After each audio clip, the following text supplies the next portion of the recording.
दोस्तों नमस्कार, ये है मार्गदर्शन फॉर सिविल सर्विसेज। मैं अनुराग चौधरी।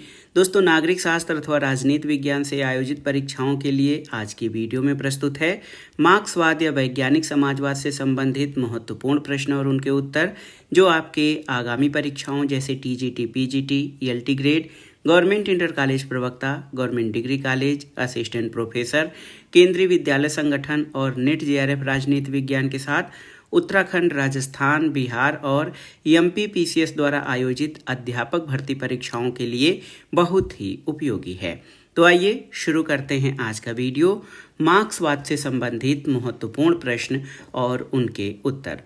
पहला प्रश्न है, वैज्ञानिक समाजवाद को और किस नाम से जाना जाता है? तो उत्तर है, वैज्ञानिक समाजवाद को मार्क्सवाद के नाम से जाना जाता है।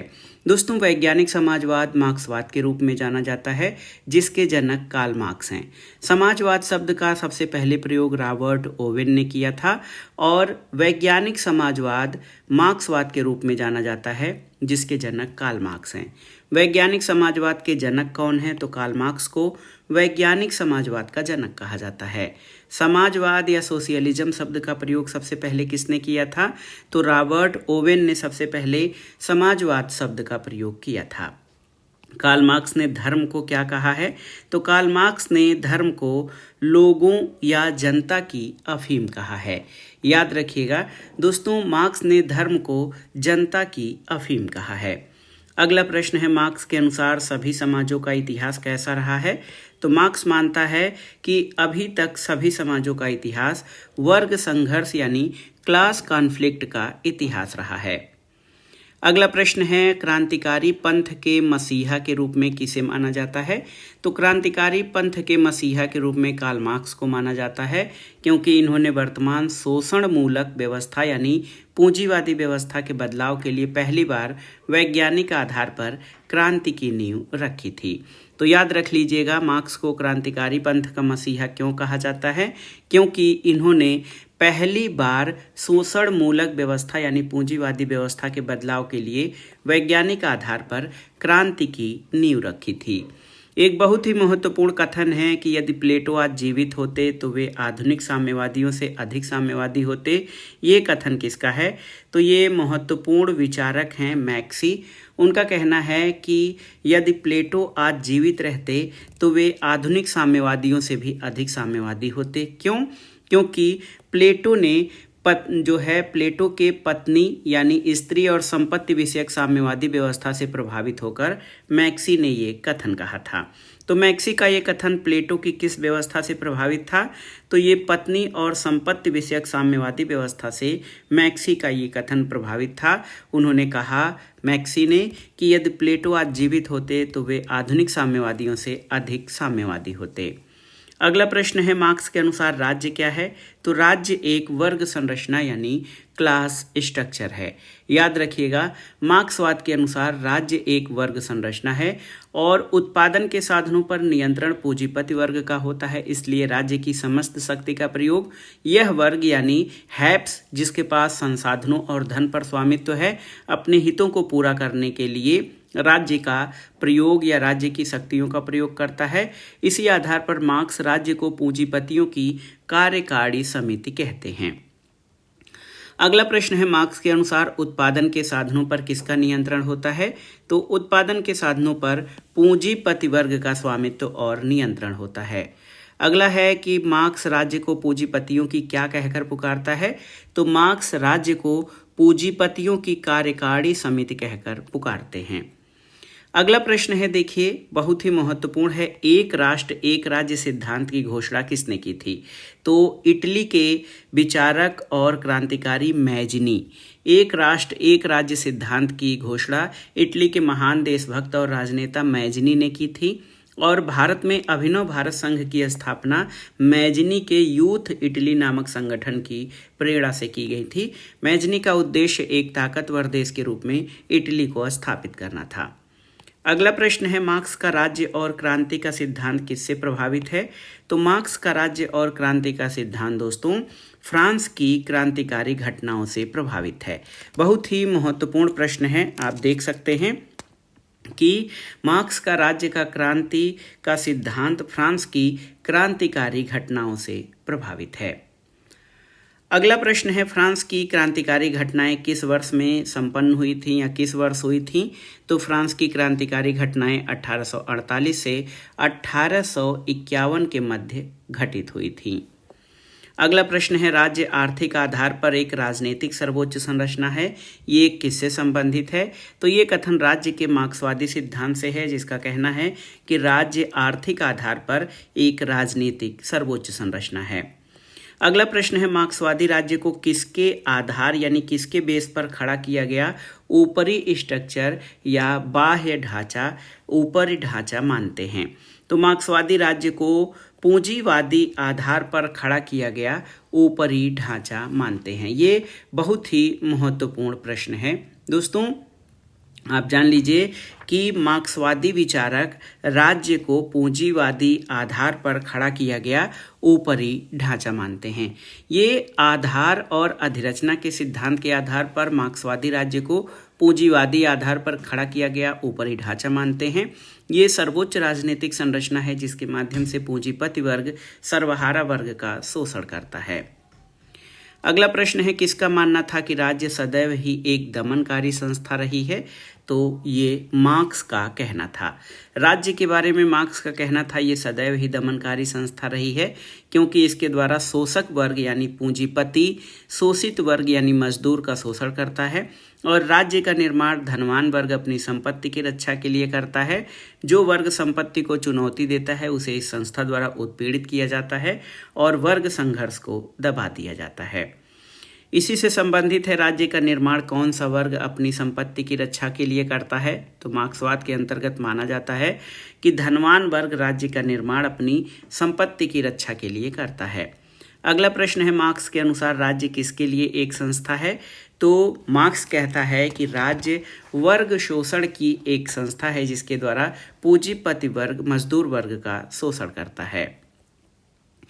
अगला प्रश्न है, मार्क्स के अनुसार राज्य के गठन का आसन्न कारण क्या था?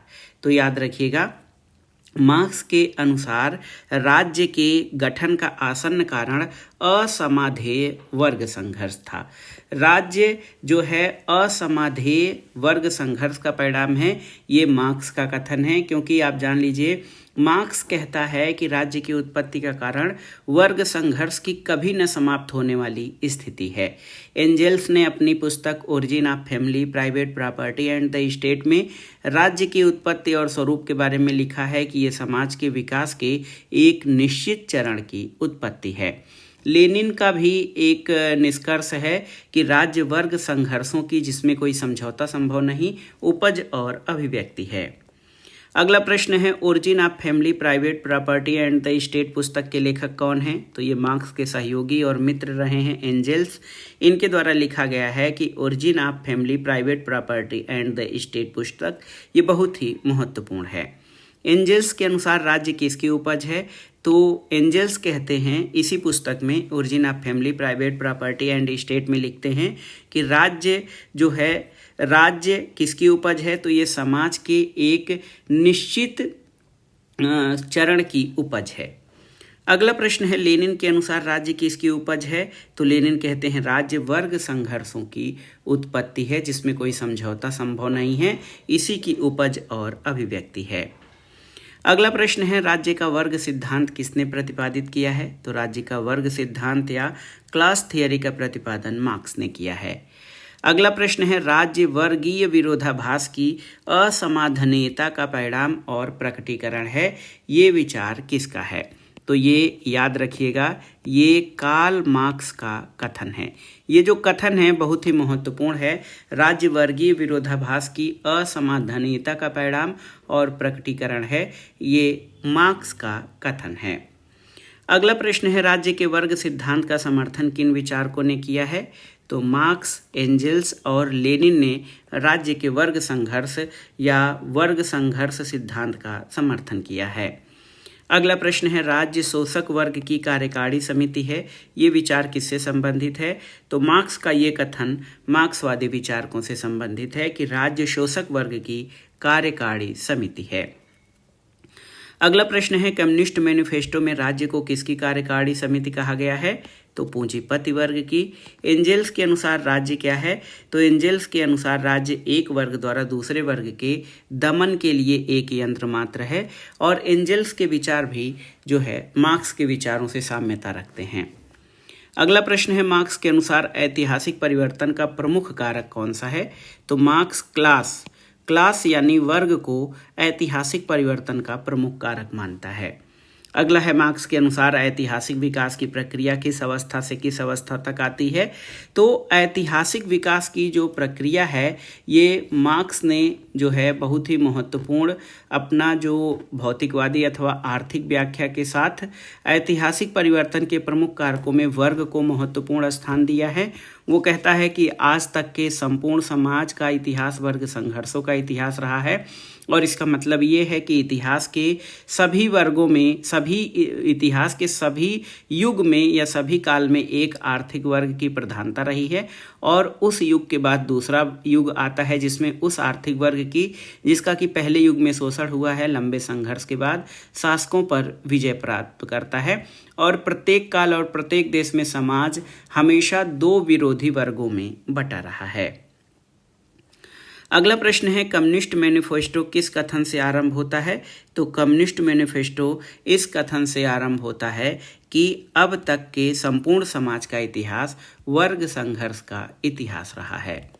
अगला प्रश्न है, प्रत्येक काल और देश में समाज कितने विरोधी वर्गों में बटा रहा है? तो ये दो वर्गों में बटा रहा है प्रत्येक काल और देश में, एक हैव्स और दूसरे हैव्स नॉट। यानी एक वर्ग जिसके पास आर्थिक साधन होते हैं, आर्थिक साधनों का स्वामित्व होता है, और दूसरे वर्ग के पास नहीं होते हैं, जो अपने श्रम के द्वारा अपना जीवन यापन करता है। अगला प्रश्न है, मार्क्सवाद के अनुसार समाज के दो विरोधी वर्ग कौन से हैं? तो ये हैं उत्पादन के साधनों के स्वामी, ये छोटा वर्ग होता है, और दूसरा श्रमिक वर्ग जो कि बहुसंख्यक वर्ग होता है। ये समाज के दो विरोधी वर्ग हैं। अगला प्रश्न है, अब तक के समाज का इतिहास वर्ग संघर्ष का इतिहास है, ये कथन किसने कहा है? तो ये मार्क्स का कथन है। कार्ल मार्क्स के अनुसार उसके पहले का सारा समाजवादी चिंतन कैसा था? तो मार्क्स कहता है कि उसके पहले का सारा समाजवादी चिंतन काल्पनिक या यूटोपियन था। क्यों? क्योंकि मार्क्स कहता है कि समाजवादी जो विचारक रहे हैं उन्होंने जो है समाज में समानता की बात तो की, लेकिन उसके लिए कोई निश्चित आधार या भूमि तैयार नहीं की थी। अगला प्रश्न है, मार्क्स ने किस कृति में अपने पूर्व समाजवादी विचारकों की आलोचना की है? तो ये कृति है critique of the Gotha programme. उसने अपने पूर्व के काल्पनिक समाजवादी विचारकों की आलोचना किया है। अगला प्रश्न है, एक विचारक हैं वेपर ने पूर्व समाजवादी विचारकों के बारे में क्या कहा था? तो वेपर ने पूर्व समाजवादी विचारकों के बारे में कहा कि उन्होंने सुंदर गुलाब के फूलों की कल्पना तो की, पर उसके लिए जमीन तैयार नहीं की थी। अगला प्रश्न है, कार्ल मार्क्स का जन्म कब हुआ था? तो 5 मई 1818 को जर्मनी में मार्क्स का जन्म हुआ था। कार्ल मार्क्स का जन्म कहाँ हुआ था? जर्मनी के राइन प्रांत के ट्रियर शहर में दोस्तों कार्ल मार्क्स का जन्म 5 मई 1818 को हुआ था। मार्क्स ने अपने जीवन का अधिकांश समय कहाँ बिताया? तो फ्रांस और ब्रिटेन में। मार्क्स ने अपने जीवन का अधिकांश समय फ्रांस और ब्रिटेन में बिताया था। अगला प्रश्न है, मार्क्स ने काल्पनिक समाजवाद को किस में रूपांतरित किया? तो मार्क्स ने काल्पनिक समाजवाद को वैज्ञानिक समाजवाद यानी साइंटिफिक सोशलिज्म के रूप में रूपांतरित किया। मार्क्स की शिक्षा दीक्षा किस विश्वविद्यालय में हुई? तो बान विश्वविद्यालय और बर्लिन विश्वविद्यालय में मार्क्स की शिक्षा हुई थी। अगला प्रश्न है, बर्लिन में मार्क्स किस विचारक से बहुत प्रभावित थे? तो हीगल से बहुत प्रभावित थे। हीगल का जो द्वंद्ववाद था उसने मार्क्स के विचारों पर बहुत गहरा असर डाला था। मार्क्स ने हीगल की कौन सी पद्धति ली थी? तो मार्क्स ने हीगल की द्वंद्वात्मक पद्धति को ग्रहण किया था। एक विचारक हैं फायरबाख, तो मार्क्स ने फ्योरबाख से क्या ग्रहण किया था? तो भौतिकवाद का सिद्धांत जो है मार्क्स ने फ्योरबाख से ग्रहण किया था। अगला प्रश्न है, मार्क्स का द्वंद्वात्मक भौतिकवाद या डायलेक्टिकल मटेरियलिज्म किसका निरूपण है? तो मार्क्स का द्वंद्वात्मक भौतिकवाद हीगल के द्वंद्वात्मक पद्धति और फायरबाख के भौतिकवाद का संयुक्त निरूपण है। अगला प्रश्न है, मार्क्स के अनुसार इतिहास किसकी उपज है? तो याद रखिएगा, मार्क्स के अनुसार इतिहास जो है ये भौतिक शक्तियों का उपज है। अगला प्रश्न है, मार्क्स का द्वंद्वात्मक भौतिकवाद सामाजिक घटनाओं की व्याख्या या विश्लेषण किस आधार पर करता है? तो ये भौतिक शक्तियों के आधार पर। मार्क्स कहता है कि भौतिक शक्तियां इतिहास के स्वरूप को निर्धारित करती हैं और इतिहास का प्रत्येक चरण उत्पादन की भौतिक शक्तियों के स्वामित्व और उससे निर्मित संबंधों के पारस्परिक संबंधों का ही लेखा जोखा है। अगला प्रश्न है, मार्क्स ने हीगल का खंडन करते हुए सामाजिक परिवर्तन का प्रमुख कारण किसे माना है? तो पदार्थ को। हीगल ने जहां चेतना या विचार या प्रत्यय को महत्व दिया, वहीं मार्क्स ने पदार्थ यानी मैटर या मटेरियल को महत्व दिया था, न कि चेतना को।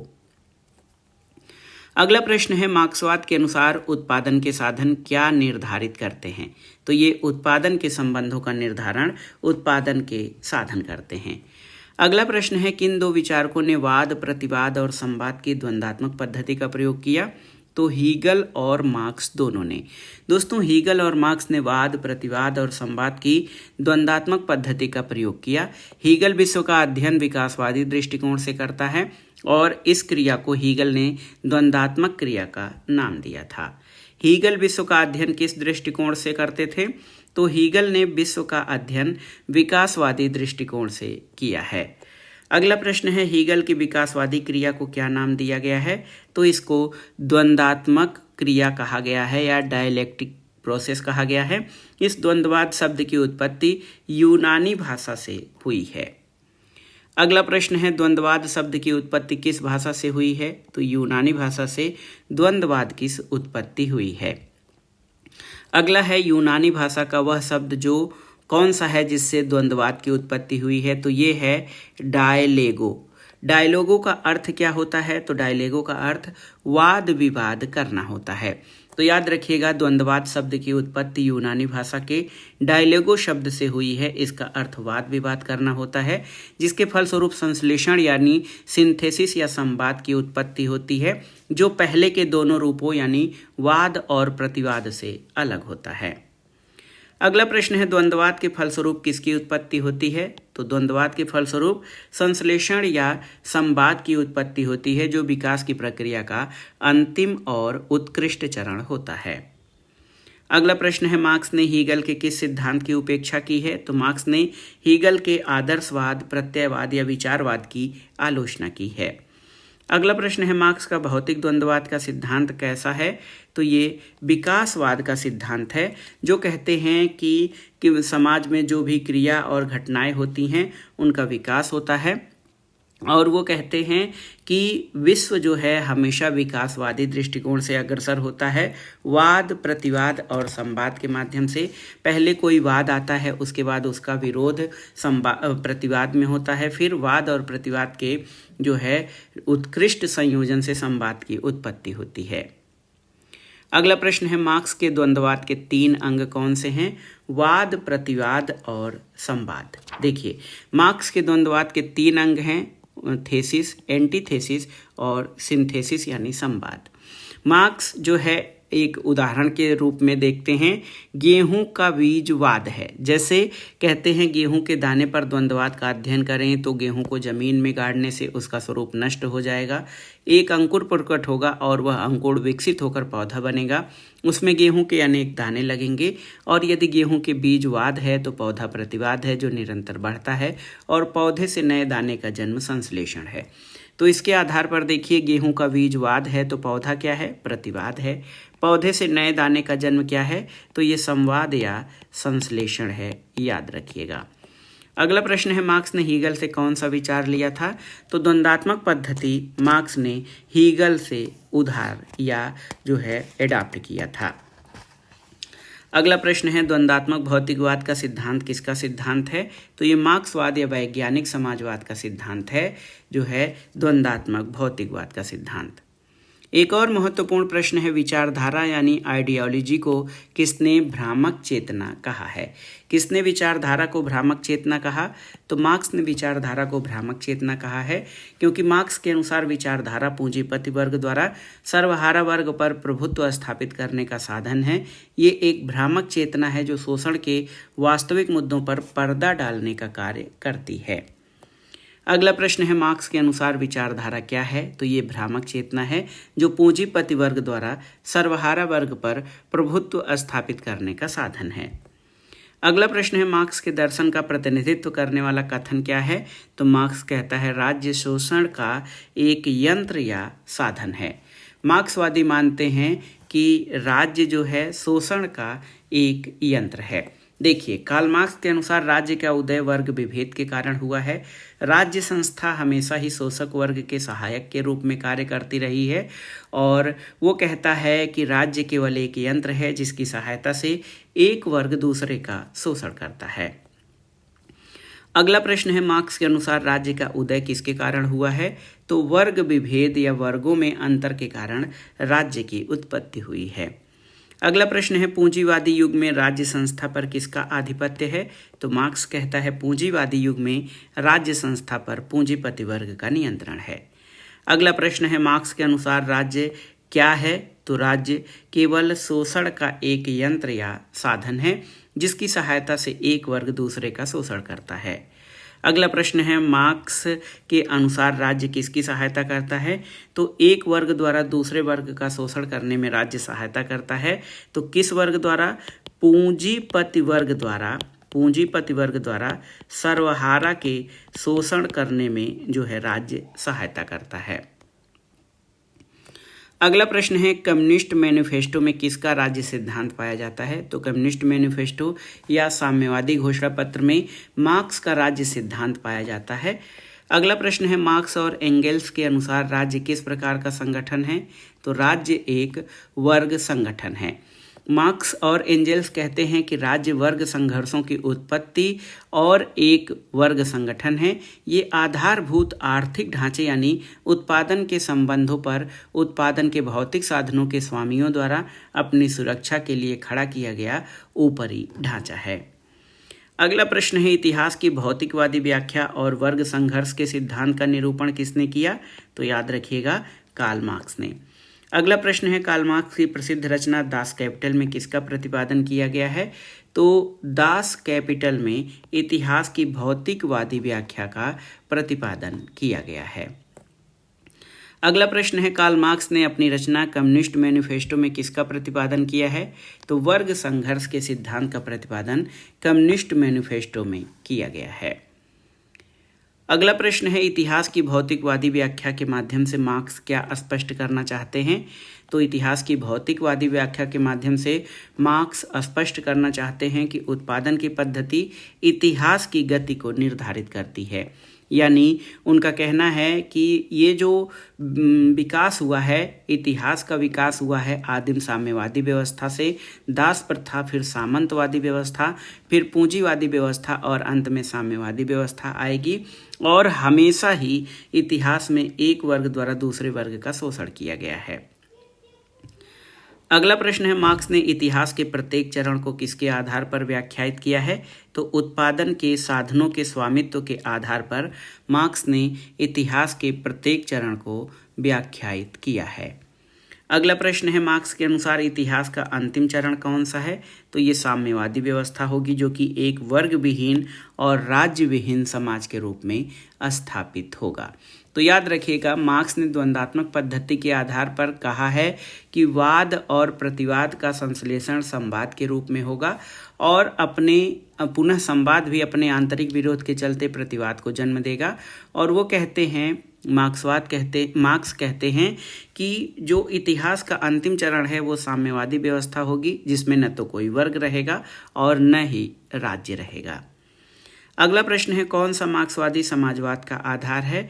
तो परिवर्तन की मूल सच्चाई पदार्थ है, यानी मटेरियल जो है परिवर्तन की मूल सच्चाई है। ये मार्क्सवादी समाजवाद का आधार है। अगला प्रश्न है, पदार्थ और प्रतिवाद का संश्लेषण किस रूप में होता है? तो पदार्थ यानी वाद और प्रतिवाद का संश्लेषण संवाद के रूप में होता है। कौन सी नीति मार्क्सवाद से संबंधित है?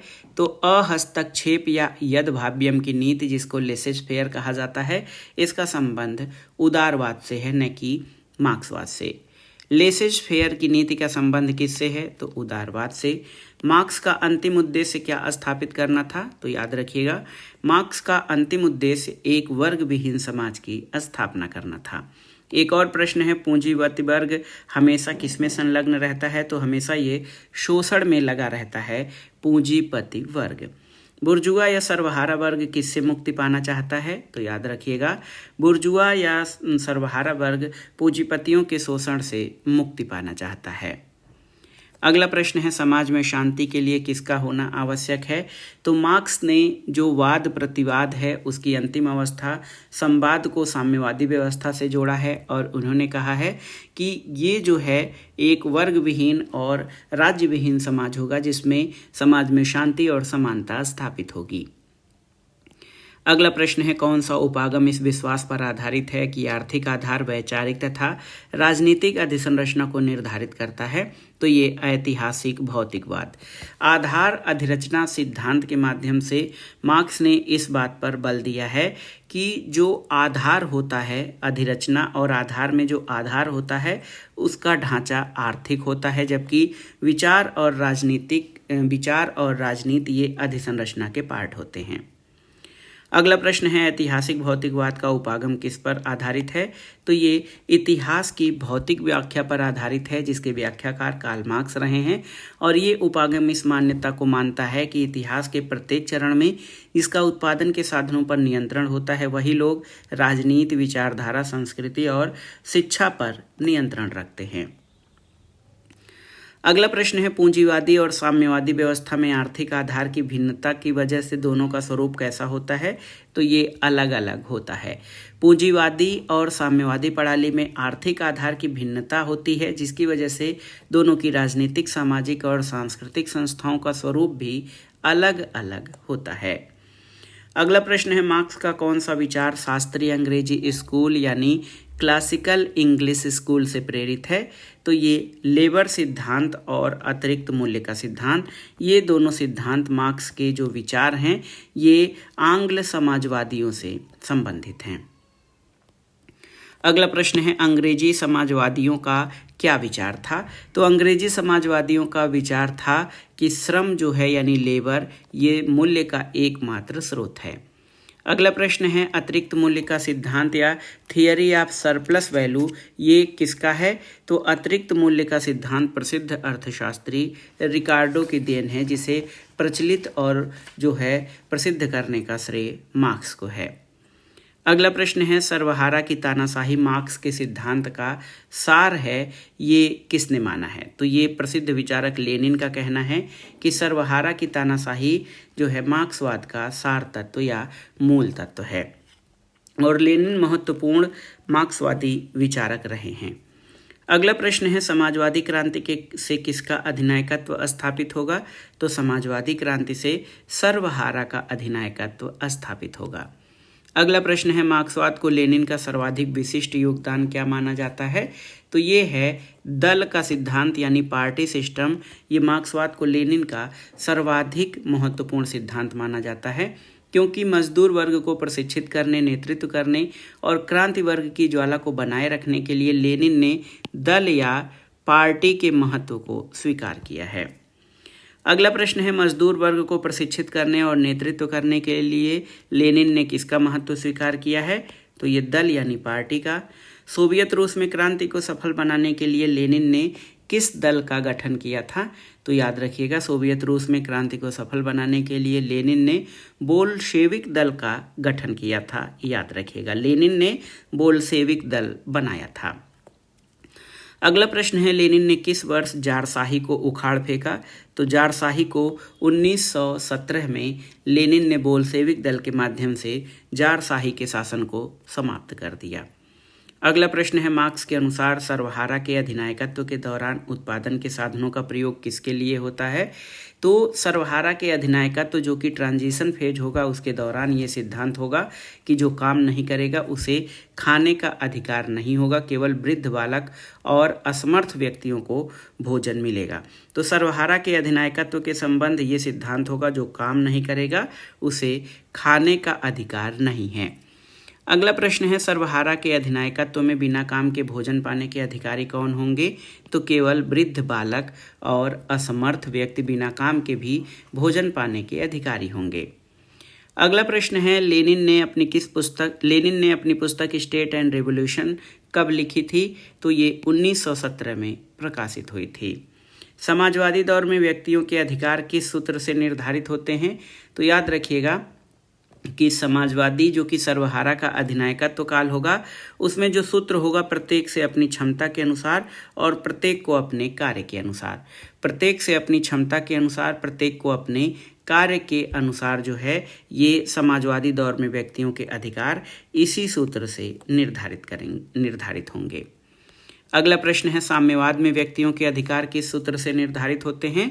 तो समाजवाद में आप जानते हैं कि व्यक्तियों के जो अधिकार होते हैं ये प्रत्येक से अपनी क्षमता के अनुसार और प्रत्येक को अपने कार्य के अनुसार, लेकिन साम्यवाद या कम्युनिज्म की अवस्था में जो व्यक्तियों के अधिकार हैं वो प्रत्येक से अपनी क्षमता के अनुसार और प्रत्येक को अपनी आवश्यकता के अनुसार जो है इस सूत्र के अनुसार साधनों का बंटवारा होगा। अगला प्रश्न है, आप देखिए, मार्क्स ने पैट्रिशियन और प्लेबियन का उल्लेख किस संदर्भ में किया है? तो ये वर्ग संघर्ष के संबंध में मार्क्स ने पैट्रिशियन और प्लेबियन का उल्लेख किया है। अगला प्रश्न है, कम्युनिस्ट मैनिफेस्टो की रचना किनके द्वारा की गई थी? तो कम्युनिस्ट मैनिफेस्टो की रचना 1848 में 1848 में मार्क्स और एंगेल्स के द्वारा की गई थी। अगला प्रश्न है, मार्क्स द्वारा उल्लिखित शोषक और शोषित के मध्य का संघर्ष किस रूप में होता है? तो ये दृश्य और अदृश्य रूप दोनों में होता है। शोषक और शोषित के मध्य का ये संघर्ष कभी दृश्य रूप में कभी अदृश्य रूप में होता है, जिसके परिणाम स्वरूप या तो समाज का पुनर्निर्माण होता है या दोनों ही वर्गों का विनाश होता है। अगला प्रश्न है, किसने कहा है कि मार्क्सवाद मुक्त समाज का दुश्मन है? तो ये कार्ल पापर का कथन है। दोस्तों, कई लेखकों और दार्शनिकों ने मार्क्सवाद की कड़ी आलोचना की है। कार्ल मार्क्स की आलोचना कार्ल पापर ने मुक्त समाज के शत्रु के रूप में की है। कार्ल पापर की प्रमुख पुस्तक क्या है? Open society and its enemies. Karl Popper ने अपनी पुस्तक open society and its enemies में कहा है कि मार्क्सवाद मुक्त समाज का दुश्मन है। अगला प्रश्न है, कार्ल पापर के अनुसार मार्क्सवाद किसको नष्ट कर देता है? तो ये मनुष्य की या व्यक्ति की स्वतंत्रता को नष्ट कर देता है, जो उसके विकास में बाधक है। अगला प्रश्न है, सतत क्रांति या देखा जाए परमानेंट रिवॉल्यूशन का सिद्धांत किसने दिया है? तो माओ ने। सतत क्रांति या निरंतर क्रांति का सिद्धांत माओ ने दिया। माओ के अनुसार क्रांति कोई अंतिम समाधान नहीं है, बल्कि वो केवल अभिष्ट दिशा में प्रगति का एक चरण है। तो माओ के अनुसार क्रांति क्या है? क्रांति कोई अंतिम परिणाम नहीं है, बल्कि ये प्रगति का एक चरण है। अगला प्रश्न है, माओ के अनुसार मार्क्सवादी क्रांति में किसकी भूमिका महत्वपूर्ण है? तो माओ के अनुसार मार्क्सवादी क्रांति में कृषकों यानी फार्मर्स की भूमिका बहुत ही महत्वपूर्ण है। माओ किसानों को साथ लेकर मार्क्सवादी क्रांति की सफलता के लिए संघर्ष करता रहा। चीन के गांव में विद्रोही किसानों को एकजुट करते हुए उसने चीनी सोवियत रिपब्लिक की नींव रखी थी। चीन के गांव में विद्रोही किसानों को एकजुट करके माओ या माओ सेतुंग ने किस रिपब्लिक या किस दल की नींव रखी? ये चीनी सोवियत रिपब्लिक की। अगला प्रश्न है, लोक युद्ध या पीपुल्स वार की संकल्पना विकसित करने का श्रेय किसे दिया जाता है? पीपुल्स वार का सिद्धांत माओ त्से तुंग यानी माओ का है। माओ ने लोक युद्ध की संकल्पना विकसित की थी। लोक युद्ध में माओ ने सेना की तुलना में किसे अधिक महत्व दिया था? तो लोक युद्ध में माओ ने सेना और हथियारों की तुलना में जनता को अधिक महत्व दिया था। लोक युद्ध को सफल बनाने के लिए माओ किस पर अत्यधिक बल देता है?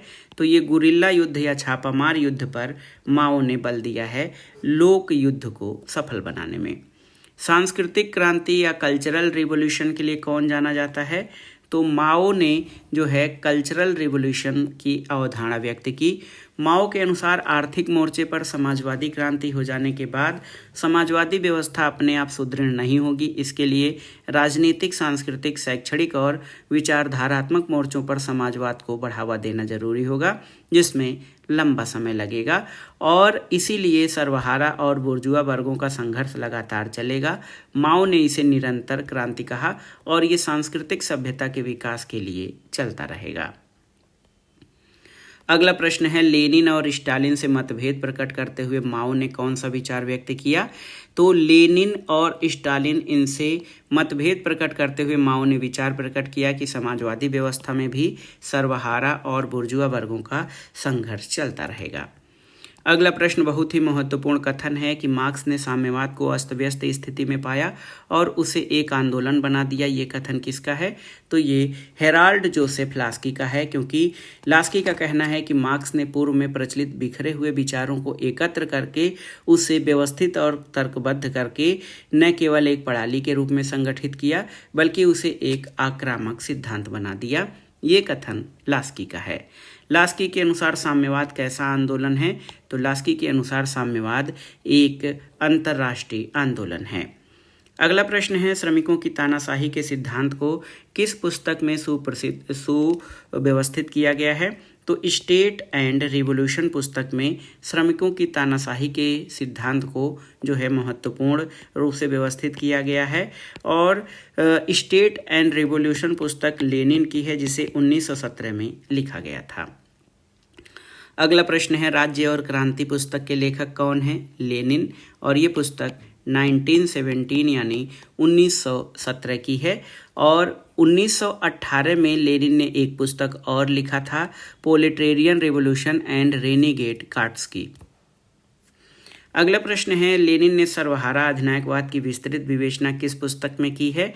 तो ये है प्रोलेटेरियन रिवॉल्यूशन एंड रेनेगेड काट्स्की में सर्वहारा अधिनायकवाद की विस्तृत विवेचना लेनिन ने की है। अगला प्रश्न है, लेनिन ने प्रोलेटेरियन रिवॉल्यूशन एंड रेनेगेड काट्स्की पुस्तक कब लिखी थी? तो ये पुस्तक 1918 में लिखी गई थी। उसमें उन्होंने सर्वहारा अधिनायकवाद या श्रमिक वर्ग की तानाशाही की विस्तृत विवेचना की है। अगला प्रश्न है, लेनिनवाद के अनुसार साम्राज्यवाद या इंपीरियलिज्म क्या है? तो याद रखिएगा, लेनिन के अनुसार साम्राज्यवाद पूंजीवाद की उच्चतम अवस्था है, याद रखिएगा। अगला प्रश्न है, लेनिन ने साम्राज्यवाद का विश्लेषण किस पुस्तक में किया है? तो ये पुस्तक है imperialism the highest stage of capitalism. Imperialism यानी साम्राज्यवाद पूंजीवाद की उच्चतम अवस्था पुस्तक में लेनिन ने साम्राज्यवाद का विश्लेषण किया है। अगला प्रश्न है, वैज्ञानिक समाजवाद किसके प्रतिक्रिया स्वरूप उत्पन्न हुआ है? तो आप देखिए, वैज्ञानिक समाजवाद उदारवाद या पूंजीवाद के प्रतिक्रिया स्वरूप उत्पन्न हुआ है। उदारवाद के भीतर से कौन सी धारा निकली है? तो विकासवादी समाजवाद या इवोल्यूशनरी सोशलिज्म, ये उदारवाद से निकली हुई धारा है। अगला प्रश्न है, बर्नस्टीन जैसे विचारकों का संबंध किस विचारधारा से है? तो विकासवादी समाजवाद या संशोधनवाद से संबंधित हैं बर्नस्टीन। याद रखिएगा, बर्नस्टीन का संबंध जो है ये विकासवादी समाजवाद से है। अगला प्रश्न है, देखिए बहुत ही महत्वपूर्ण प्रश्न है, नकारात्मक उदारवाद किसका समर्थक था? तो नकारात्मक उदारवाद न्यूनतम राज्य का समर्थक था, जिसमें राज्य की भूमिका सबसे कम होगी। व्हाई सोशलिज्म, ये देखिए थोड़ा सा अलग प्रश्न है। व्हाई सोशलिज्म एक पुस्तक है, इसके लेखक कौन हैं? व्हाई सोशलिज्म और टुवार्ड्स स्ट्रगल पुस्तक भारत के महत्वपूर्ण समाजवादी चिंतक और राजनेता जयप्रकाश नारायण का है। अगला प्रश्न है, मार्क्स का राज्य और क्रांति का सिद्धांत किस समयावधि से प्रभावित है? तो ये 1848 से 1851 तक जो है ये महत्वपूर्ण जो है ये प्रभावित है, मार्क्स का राज्य और क्रांति का सिद्धांत। अगला प्रश्न है, मार्क्स के अनुसार धनवान वर्ग किसका निर्माण अपनी संपत्ति की रक्षा के लिए करता है? तो राज्य का निर्माण। एंजल्स की प्रसिद्ध पुस्तक का नाम क्या है? तो ये है origin of family, private property and the state. ये जो है एंजल्स की प्रमुख पुस्तक है। अगला प्रश्न है, इतिहास की भौतिकवादी व्याख्या के माध्यम से मार्क्स क्या स्पष्ट करना चाहते हैं। तो मार्क्स का कहना है कि उत्पादन की पद्धति इतिहास की गति को निर्धारित करती है। मार्क्स के अनुसार इतिहास की अंतिम अवस्था क्या है, तो ये साम्यवादी अवस्था है। मार्क्स का अंतिम उद्देश्य क्या स्थापित करना था, तो एक वर्ग विहीन समाज की स्थापना करना मार्क्स का अंतिम उद्देश्य था। अगला प्रश्न है, वैज्ञानिक समाजवाद या साइंटिफिक सोशलिज्म मूलतः अपने प्रारंभिक समय में कैसा था, तो ये काल्पनिक था। कार्ल मार्क्स और एंजेल्स को वैज्ञानिक समाजवाद या साम्यवाद का संस्थापक माना जाता है। इसके अलावा Charles Fourier, Saint Simon, Thomas More, Robert Owen आदि विचारक काल्पनिक समाजवाद के संस्थापक कहे जाते हैं। समाजवाद शब्द का सबसे पहले प्रयोग जो है रॉबर्ट ओवेन के द्वारा किया गया था। समाजवाद शब्द का सबसे पहले प्रयोग ये कल्पनावादी विचारक रॉबर्ट ओवेन के द्वारा किया गया था। अगला प्रश्न है, राज्य के लुप्त हो जाने का विचार किससे संबंधित है। एक दिन ऐसा आएगा जब राज्य लुप्त हो जाएगा, तो ये मार्क्स का कथन है। मार्क्स का कहना है कि एक दिन राज्य लुप्त हो जाएगा। दोस्तों, मार्क्स कहता है कि पूंजीवाद जिन शक्तियों को जन्म देता है उन्हीं को संभालने में असमर्थ सिद्ध होता है। इसके अलावा मार्क्स ने कम्युनिस्ट मैनिफेस्टो में लिखा है कि समाज का अब तक का इतिहास वर्ग संघर्ष का इतिहास है। और मार्क्स का ये भी कहना है कि मनुष्यों की चेतना उनके अस्तित्व को निर्धारित नहीं करती, बल्कि सामाजिक अस्तित्व या पदार्थ या भौतिक सामाजिक अस्तित्व उनकी चेतना निर्धारित करता है। इसके अलावा मार्क्स ने राष्ट्रवाद को अस्वीकार किया है और कहा है कि मजदूरों का कोई देश नहीं होता है।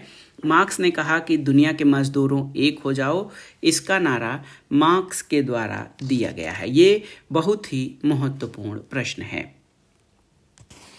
इसके अलावा देखिए, एक और प्रश्न आता है बार बार कि नए समाज रूपी शिशु को गर्भ धारण करने वाली हर पुरानी व्यवस्था के लिए शक्ति एक दायी है। ये कथन भी कार्ल मार्क्स का है। इसको आप जरूर याद रखिएगा कि मार्क्स कहता है कि नए समाज रूपी शिशु को गर्भ में धारण करने वाली हर पुरानी व्यवस्था के लिए शक्ति एक दायी है। अब कुछ अन्य महत्वपूर्ण प्रश्नों को देख लेते हैं। देखिए कि कुछ महत्वपूर्ण प्रश्न है कि माओ ने निरंतर क्रांति का विचार किसके लिए दिया है। तो सांस्कृतिक सभ्यता के विकास के लिए माओ ने निरंतर क्रांति का विचार दिया है। ये बहुत ही महत्वपूर्ण है। इसके अलावा अब आइए देख लेते हैं मार्क्स की प्रमुख पुस्तकें और उनका प्रकाशन वर्ष। पवित्र परिवार या द होली फैमिली का प्रकाशन 1845 में हुआ और जर्मन विचारधारा या जर्मन आइडियोलॉजी ये 1845-46 में ये प्रकाशित हुई थी। 1932 में ये भी फ्रेडरिक एंगेल्स के साथ मिलकर लिखी गई थी। पॉवर्टी ऑफ फिलॉसफी या दर्शन की दरिद्रता 1847 में प्रकाशित हुई थी। और देखिए, साम्यवादी घोषणा पत्र या द कम्युनिस्ट मैनिफेस्टो 1848 में इसे फ्रेडरिक एंगेल्स के साथ लिखा गया और इसे साम्यवादियों का मैनिफेस्टो या घोषणा पत्र कहा जाता है। फ्रांस में वर्ग संघर्ष या क्लास स्ट्रगल इन फ्रांस ये 1850 में लिखित पुस्तक है मार्क्स द्वारा। इसके अलावा द 18 ब्रूमर ऑफ लुई बोनापार्ट ये 1852 में लिखी गई थी। राजनीतिक अर्थशास्त्र की आलोचना a critique of the political economy 1859 में मार्क्स द्वारा लिखी गई। मूल्य, कीमत और लाभ यानी वैल्यू, प्राइस एंड प्रॉफिट 1865 में मार्क्स द्वारा लिखित पुस्तक है। दास कैपिटल जो सबसे महत्वपूर्ण पुस्तक है 1867 में, ये मार्क्स की सबसे महत्वपूर्ण पुस्तक है। इसके वॉल्यूम 1 का प्रकाशन 1867 में हुआ था। फ्रांस में गृह युद्ध यानी the civil war in France 1871 में लिखा गया। गोथा प्रोग्राम की आलोचना, critique of the Gotha programme 1875 का है। और इसके अलावा आप देखिए दास कैपिटल खंड 2 1885 में, ये पुस्तक कार्ल मार्क्स की मृत्यु के बाद 1883 के बाद फ्रेडरिक एंगेल्स के द्वारा संपादित की गई थी। और इसी तरह दास कैपिटल वॉल्यूम 3 1894 में भी ये एंगल्स के द्वारा संपादित की गई थी। तो दोस्तों ये था आज का वीडियो। इसमें आपने राजनीतिक चिंतक और विचारक मार्क्स तथा उनकी विचारधारा, मार्क्सवाद या वैज्ञानिक समाजवाद से संबंधित सभी महत्वपूर्ण प्रश्नों को इसमें हमने कवर किया। ये प्रश्न आपके आगामी परीक्षाओं के लिए बहुत ही उपयोगी हैं, आप इनको अच्छे से तैयार कर लीजिए। ये वीडियो आपको कैसा लगा हमें कमेंट बॉक्स में ज़रूर बताइएगा। वीडियो देखने के लिए धन्यवाद दोस्तों।